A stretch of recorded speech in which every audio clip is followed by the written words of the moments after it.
Hi Devika. Hi. ചെടിക്ക് വെള്ളം ഒഴിക്കായിരുന്നല്ലേ? ഓ good. ഞാനൊരു കേസും അതിലെ ചില പ്രതികളെയും ഒന്ന് വെള്ളം തളിച്ചുണർത്താൻ വന്നത്. പേര് Rachel Shivaram, assistant commissioner. Doctor Sunita murder കേസിന്റെ ടീം ലീഡർ. ഞാൻ ഊഹിച്ചായിരുന്നു. ആഹാ, മെടുക്കി. പോലീസ് എന്ന് കേട്ടപ്പോ ദേവിക്ക് പേടിയൊന്നും തോന്നിയില്ലേ? എന്തിന്? പോലീസ് പബ്ലിക് സർവന്റ് അല്ലേ? പിന്നെ ഇനി ഭയക്കണമെങ്കിൽ തന്നെ ക്രിമിനൽ കേസ് പ്രതികൾ ഭയന്നാ പോരെ? അബ്സല്യൂട്ട്ലി. അച്ഛാ, ആരാ മോളെ ഇത്? പോലീസ് അച്ഛാ. സുനിത ഡോക്ടർ കേസ് വീണ്ടും അന്വേഷിക്കുന്ന മനോഹരൻ അല്ലേ? ആ അതെ. ഇത് പാർവതി. അതെ മാഡം.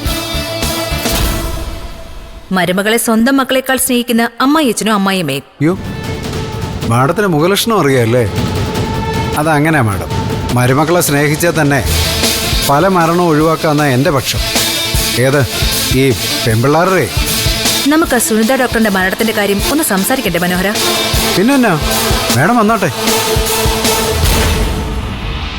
എനിക്കാണെങ്കിൽ പോലീസുകാരോട് വർത്താനം പറയാൻ വലിയ ഇഷ്ടമാന്നേ.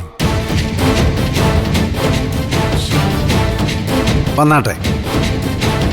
പാർവതിയെ, നീ പോയി കാപ്പിക്ക് വെള്ളം വെക്ക, നന്നായിട്ട് തിളക്കണം. CIT മാഡത്തിനാ.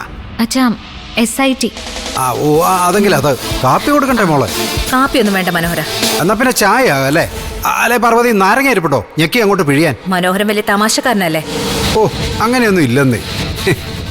അടൂർവാസിക്ക് 3 വർഷം പഠിച്ചതാ. മാഡ് ചിലത് ചോദിക്കാനാ വന്നത്. അതിനെന്നാ ചോദിച്ചു? സുനിത മർഡർ കേസിൽ ഞങ്ങളുടെ പ്രീമിയം സസ്പെക്ടുകളിൽ ഒരാളാ ദേവിക. നിയമത്തിന് ആരെയും സംശയിക്കാമല്ലോ മാഡം. അതിനല്ലേ അധികാരത്തിന്റെ കുപ്പായം.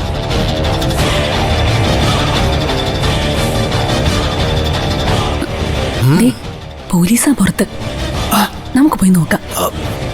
വേണ്ട വേണ്ട വേണ്ട, നമ്മൾ ഇവിടെ നിന്ന് കാതു കുറിപ്പിച്ചാ മതി. തല കാണിക്കണ്ട. എന്താ മോളെ, എന്താ? ദേവികയെ സംശയിക്കാൻ കാരണങ്ങളുണ്ട്.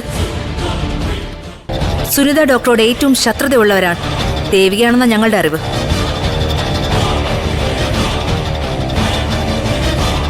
സുനിത ഡോക്ടറുടെ ചില മാൽ പ്രാക്ടീസുകൾ ഞാൻ കണ്ടെത്തി എന്നുള്ളത് ശരിയാ. അതിന്റെ പേരിൽ അവർ ടെർമിനേറ്റ് ചെയ്യപ്പെട്ടു എന്നതും ശരിയാണ്.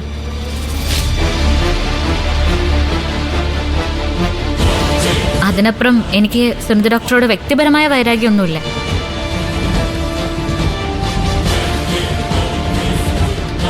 പിന്നെ ഇപ്പോ സുനിത ഡോക്ടർക്ക് എന്നോട് വൈരാഗ്യം ഉണ്ടായിരുന്നൊന്നും എനിക്കറിയത്തില്ല. അതിപ്പോ സുനിത ഡോക്ടർ മരിച്ചുപോയ സ്ഥിതിക്ക് ഇനിയിപ്പോ അത് ചോദിക്കാനും പറ്റില്ലല്ലോ. അല്ലെങ്കിൽ പിന്നെ ഹോജോ ബോർഡ് കൊണ്ടുവരണം. അച്ഛാ, ഓജോ ബോർഡ്. അത് തന്നെ. മനോഹരേട്ടാ, മിണ്ടാതിരിക്കേ. ഇവളെങ്ങനെയാ മാഡം? ഞാൻ എന്നാ പറഞ്ഞാലും ഇവള് സ്റ്റോപ്പ് ബോർഡ് കാണിക്കും. ഇവിടുത്തെ AI ക്യാമറയാ എന്റെ നിയമ ലംഘനങ്ങൾ കണ്ടുപിടിക്കാൻ. മനോഹറിന് പോലീസിനോട് വലിയ പുച്ഛമാണല്ലേ? എനിക്ക് പോലീസുകാരോട് എന്നാ പുച്ഛമാന്നേ? ഈ വ്യവസ്ഥിതിയോടാ പുച്ഛം. ഒരർത്ഥത്തിലേ പുച്ഛമല്ല, നിസ്സഹായനായി പോകുന്ന, നീതി നിഷേധിക്കപ്പെടുന്ന ഒരു സിവിലിയന്റെ അമർഷം. അങ്ങനെ കണ്ടാൽ മതി മാഡം.